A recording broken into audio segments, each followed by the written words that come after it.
Hello folks, welcome to the channel.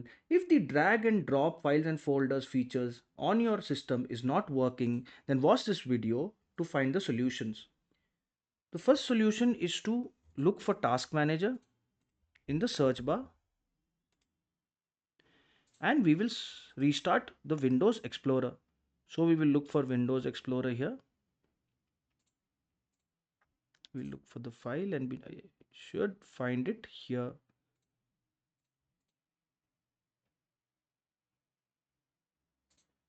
Okay, there it is.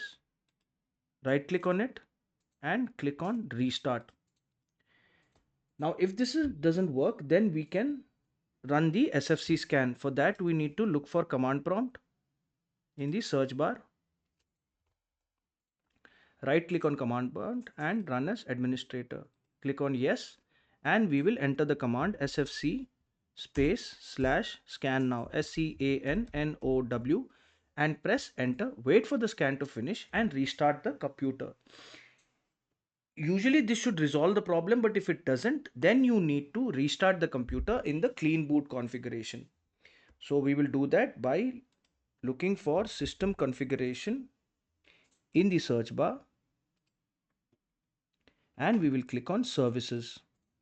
Now before we proceed, we should check this box, hide all Microsoft services.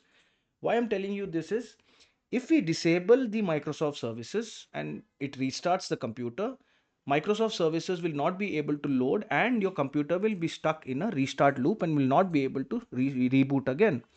So once we hide all the Microsoft services, we will look for the services that we do not require, the third party services like Google, and we will disable all, apply, OK, and we will click on restart. This will restart the computer without any of the third party services, and this should resolve the issue. If this video helped you, then please subscribe to the channel. Enjoy your day.